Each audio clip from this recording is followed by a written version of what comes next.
Thank you very much for joining us in the Voice of Job Seekers. This is Mark. If this is your first time joining us here, you can always go to thevoiceofjobseekers.com and listen to the shows there. You can also comment or leave suggestions for the show, good, bad, or indifferent, right there on the site by using the send voicemail button on the right-hand side. It's in red. Press that. It'll activate your microphone on your laptop, and you'll be able to talk right into the message. What we provide for messages. Nevertheless, again, this is the last show for the summer. We'll be back on September 12th, and we'll run from September 12th to December 12th, and it'll also go to every other week. We're going to try that only because I have some projects coming up, and I'll be releasing some extra shows outside of that. But I want to guarantee you that at least every 2 weeks that you'll see a show instead of weekly. We ran weekly for 4 years. September 13th will be the anniversary of the 4th year and 170 shows. And on September 12th, that will be 171. So thank you for being here for so long.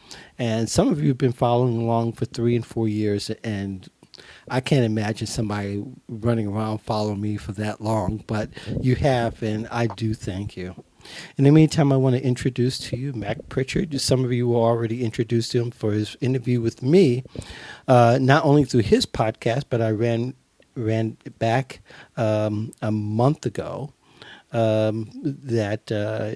talked about volunteering, and I definitely want to have him on the show here. He is the founder of Mac's List and President of Prichard Communications, also host of the Find Your Dream Job podcast and author of a new book, Land Your Dream Job Anywhere, the complete Mac's List guide for finding work you can love.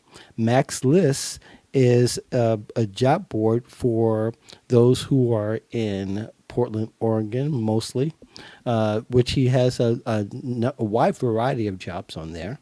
But I want you to meet him, and he's quite an expert in the field, and he's been doing this since 2001. Isn't that right, Mac? That is right, Mark. And welcome to the show. Thank you for coming on. Well, thank you for having me. And let me say congratulations on your 4th anniversary. That is a huge milestone. Yeah. Good for you. Yeah, it is. It is. And I'm not sweating for the fact that I don't have 200 and 300 shows under my belt. I think that's okay. Yeah, I think so too. But I think some people try to get to that many shows in 4 years, which is doable. But it's not one of my life's goals, and, what can I say? But I'm very proud of the work that we produce and the guests that we've had on the show, including yourself. And I sure appreciate you coming on, spending a little time with me, because you run 2 companies, not just Mac's List, but also Prichard Communications. And perhaps you can give us some insight. You own 2 companies. I mean, isn't one company enough? That's a question I ask myself. I know, right? Fairly regularly, Mark. And to put it into context, I do run 2 small businesses. One is Mac's List, which is an online community for, as you mentioned, for people who are looking for rewarding work, especially work with purpose and meaning. Mm-hmm. And the other is Prichard Communications. It's a public relations company, and we serve foundations, nonprofits, purpose-driven brands, not only in the Pacific Northwest, as I'm as you pointed out, I'm in Portland, Oregon, but across the country.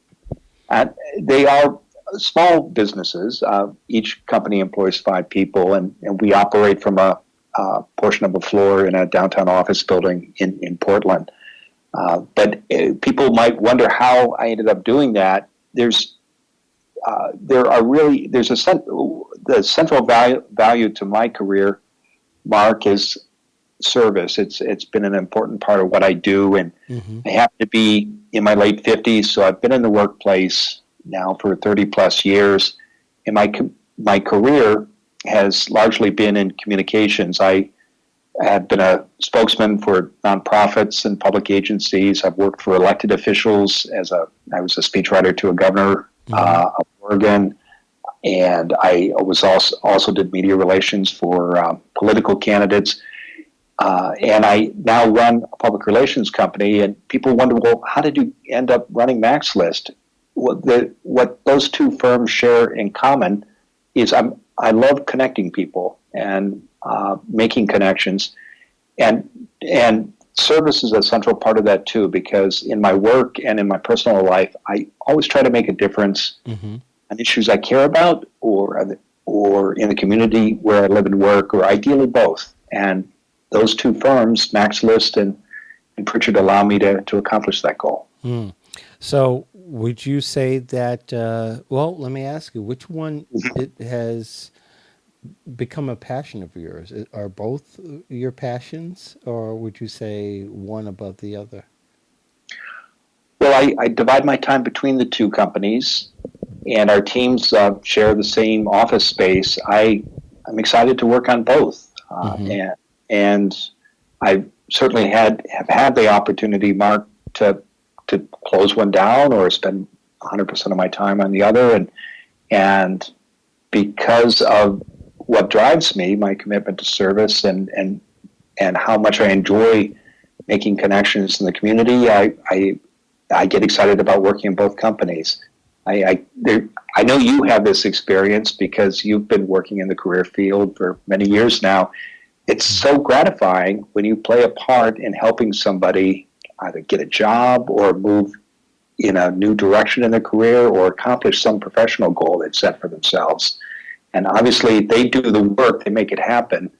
But when we get to help them through that process and make connections and help them accomplish that goal, that's very satisfying. And it's also, for many of the people you and I work with, it's often life-changing. It is. Yeah.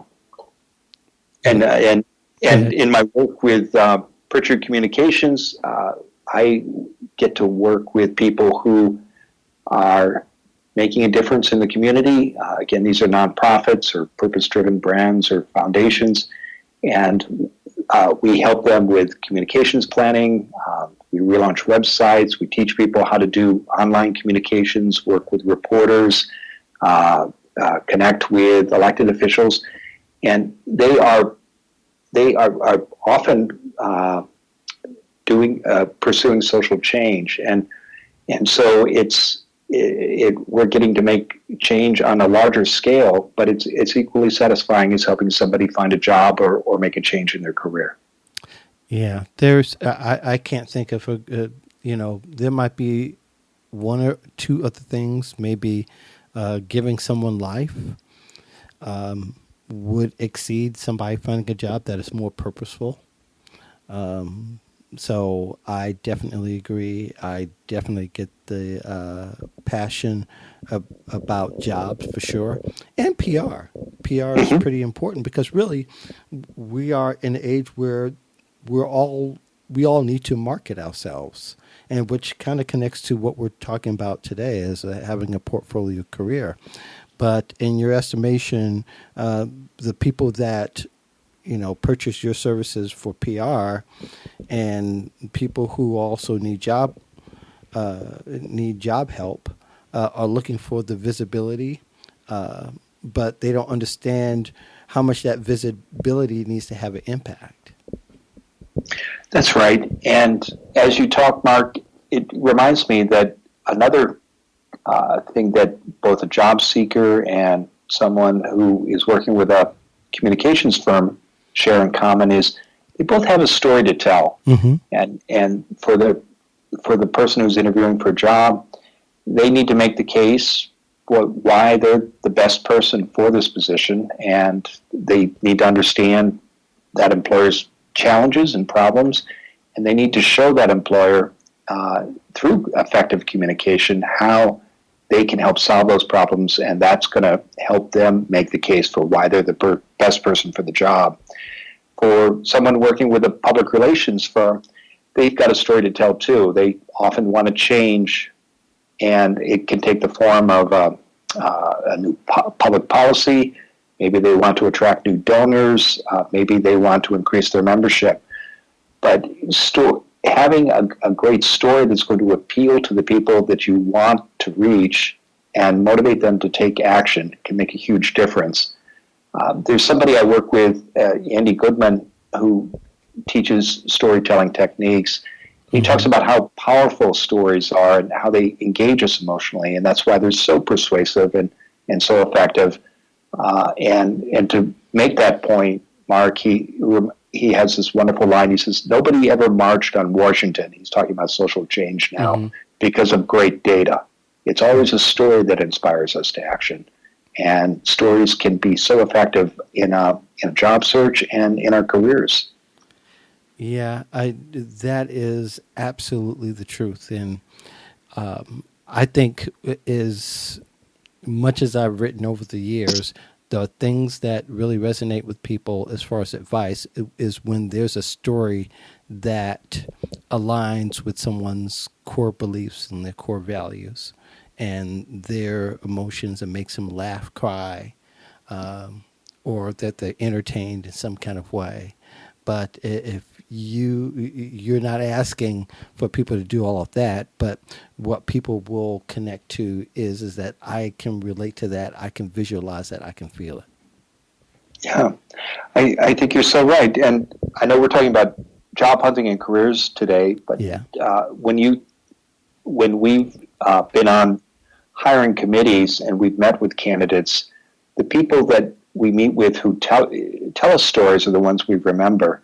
Mm-hmm. And once you get that interview, it's not about the facts anymore. I mean, the facts still matter, but your resume and your cover letter and the application materials you've completed have made the data case. You're in that room because you meet the qualifications, you've got the skills, you've got the experience.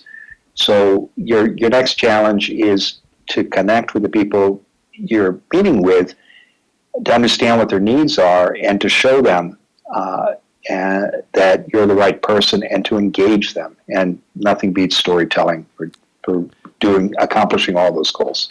Yeah, and it also, for the employer, it clarifies your reason why, how you've responded to situations as you tell the story, how it mattered to you to be able to solve a problem. And when an employer can connect with that, they seem to want to respond back in some kind of way. It could be hiring. It could be just connecting with it. But I think a lot of times we look for the big home run hit, thinking that it's going to happen within a couple of questions, when really we've got to be sure that we've established the motivating factors and the things that identifies our why. I agree, because when you're a candidate for a job, the employer is asking, why should I? They may not say this directly, but in their mind, the hiring manager is thinking, well, why you? Why not this other person I met before or after? What makes you different? And I think when we can, in interviews, explain why we're the right person and address that up front, we're going to stand out from the rest of the applicants. Sure. Now, these days, you kind of have a portfolio career in that sense. In the way entrepreneurs do, but we all, even as a job seeker, your approach has to be somewhat kind of mirrors of the spirit of an entrepreneur, that you're able to be not particularly self-sufficient, but you're self-motivated, that you're able to tackle many different things, and that you're not relying on one aspect of your career or at one aspect of your skills or work to build a career or to build a place in your workplace where, that you have a brand that's respected. Yeah, I think that's right. And certainly in my own experience, but when I look at people in the workplace who have successful careers, they have these portfolio careers. Mm-hmm. And for the benefit of listeners who might not be familiar with the term, when we talk about portfolio careers, this is an approach to work that it looks not only at what you're doing in your job on a day-to-day basis, but your other interests as well. And these might be personal interests, things you do as a volunteer member of a board or an association, mm-hmm. Hobbies, and other opportunities that give you the chance to show and practice other skills outside of your day job. And often people have what are side projects or what are called side hustles. And the great thing about this approach to having a portfolio career is you're not putting all your eggs in one basket. Right. And when we think of portfolio, of course, it's a financial term and it's a collection of investments. It's stocks, bonds, cash, typically, and some combination of those three. And you do that in order to manage risk. And in our occupation and in our career, you can manage risk by having not only a day job, but other interests that you think about in terms of your professional goals. And the benefit of that to you and the way you manage risk is you're not dependent on just your relationship, say, to your boss or your employer, but because you're practicing a portfolio approach, you're also volunteering in your professional groups. You're involved in a neighborhood association. You might be a leader in a school group where your kids are enrolled. And building networks like this and through volunteering, showing that you have different skills is going to help you pursue your interests and have both diversity and variety in your skills and your career. Mm-hmm. I think one of the other benefits as well is I think what's happened to me is my other interests somehow energizes the one main passion, which mm-hmm. Is my career consulting. Is I find that there are lessons I've learned from one area that I've been able to apply into this one, and vice versa. But I think ultimately you have a chance to have almost a 360 learning experience as in the fact that you're learning from what you do directly and then all the other outside interests that surround it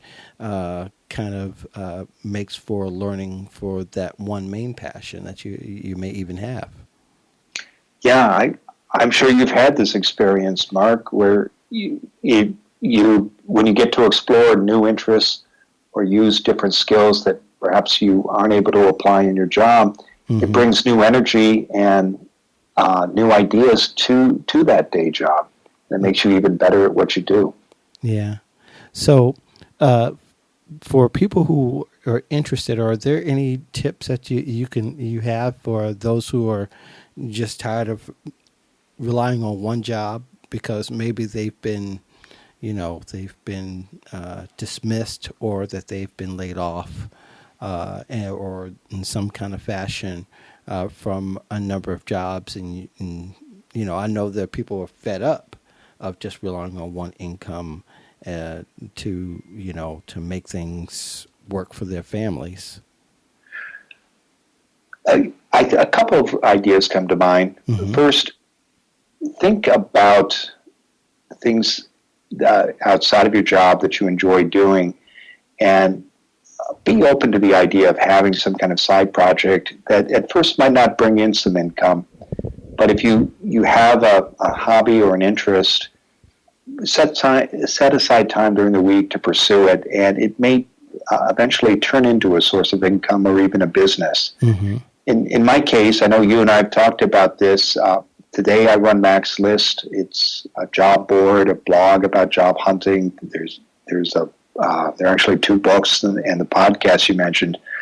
But it all started 16 years ago with a simple list of a few dozen names And these were people, Mark, that I wanted to stay in touch with professionally. Mm-hmm.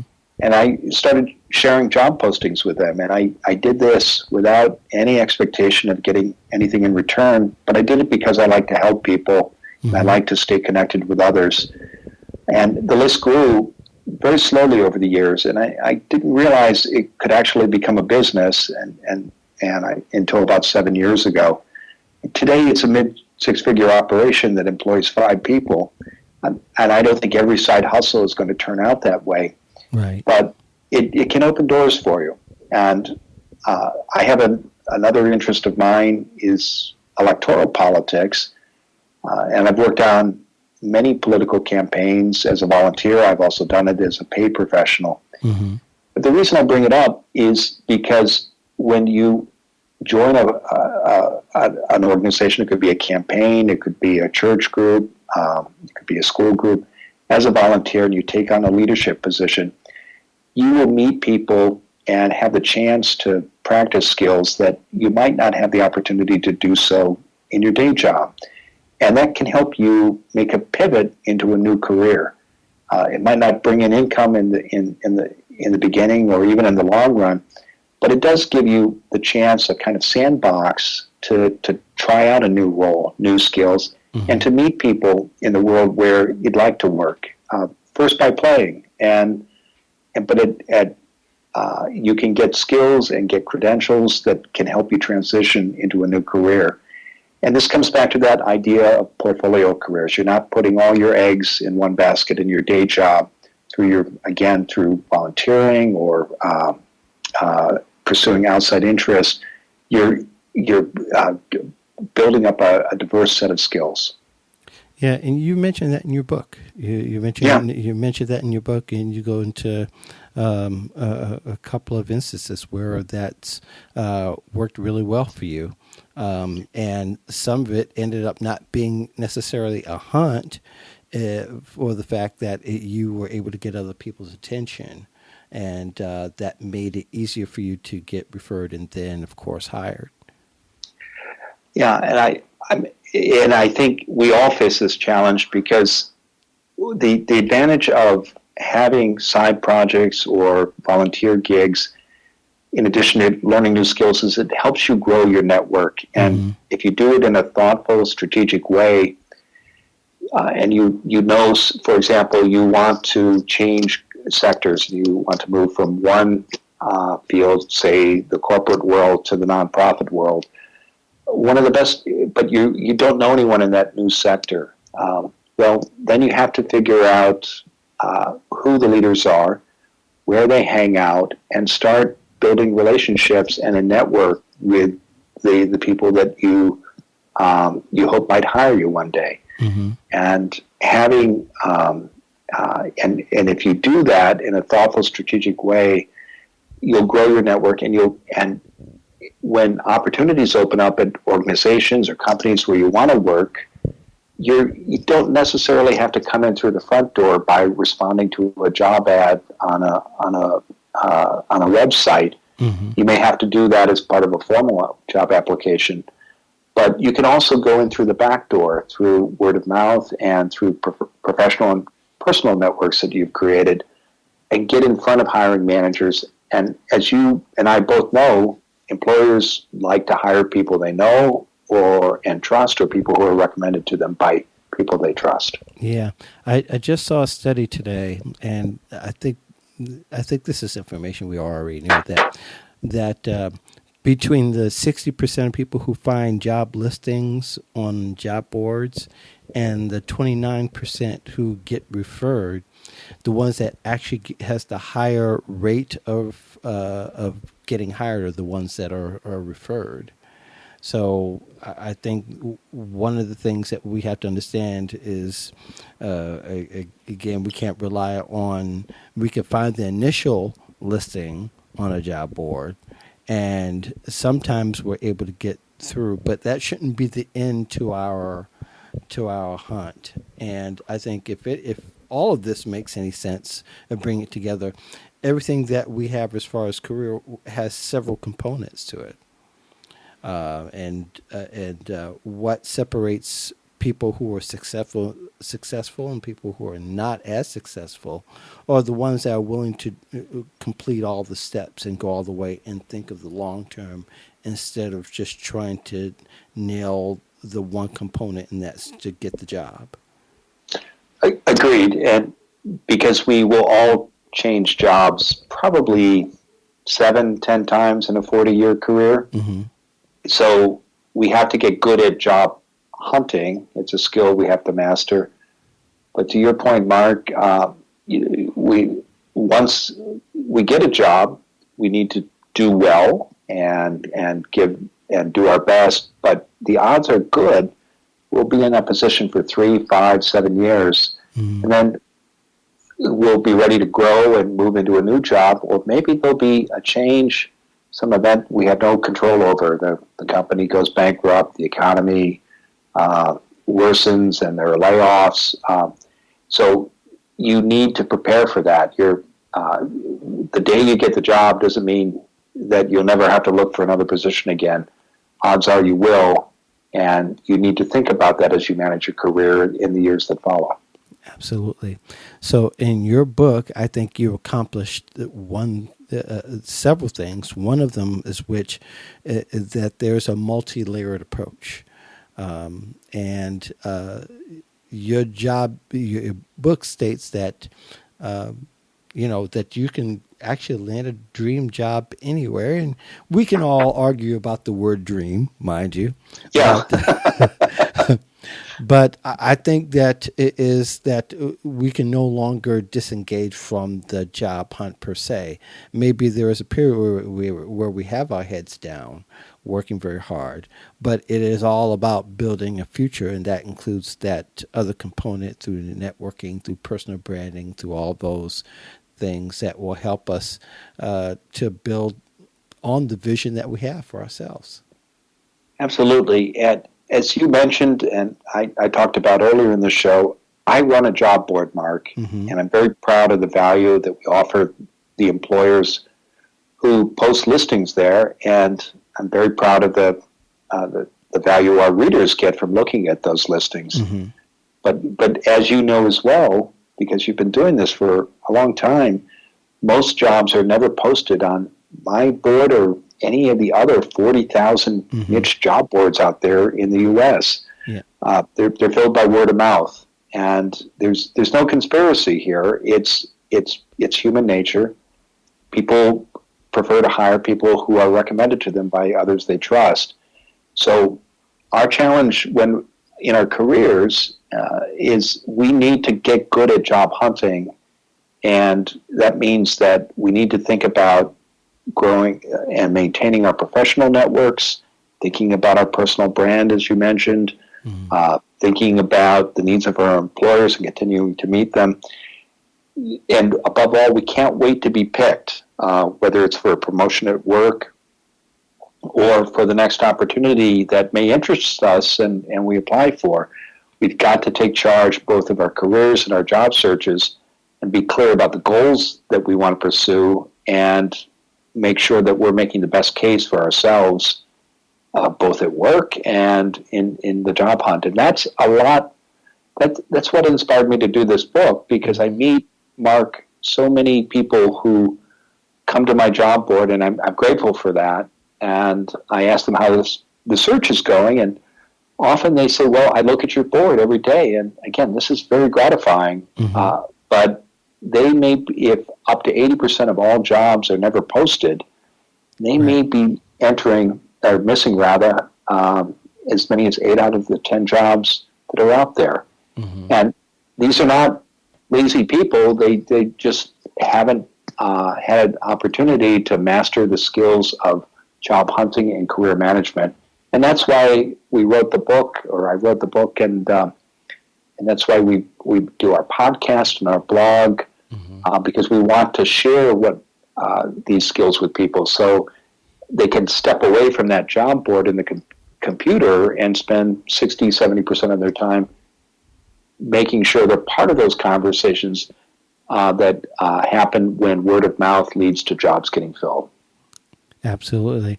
And so, just as a final question, and kind of curious, what kind of feedback, and maybe are there any unique stories that you've gotten from people who've read the book or read portions of the book to where maybe the light kind of came on, or maybe there was a watershed moment of some type? Every Thursday, Mark, we publish what we call job search success stories on our blog, and we ask people. Yeah, it is nice because it's as we started out by at the beginning of the conversation. It's just so gratifying for people who do the work you and I do to hear about people getting jobs, and we ask the people who tell us they found jobs if they'd like to contribute their stories. And we asked them the same 5 or 6 questions, and it's not only great to see people get the jobs they wanted, but candidly, one of the reasons we do this is because they often tell us that they use techniques and ideas for job hunting and career management that are in the book. And I want to be very clear here.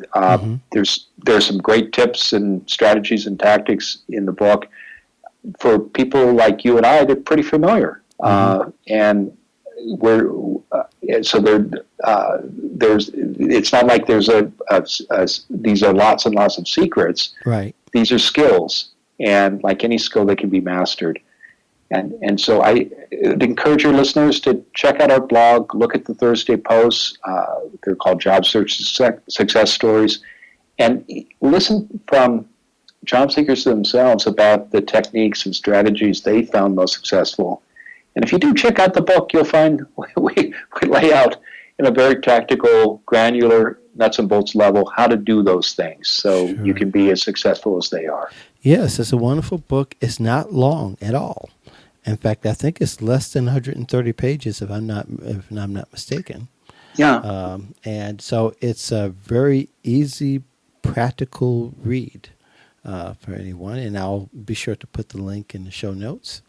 Thank you. I appreciate that. Walt, thank you for being on the show with us, Mac. And is there anything else that people should take away or any tip that you want to leave people today?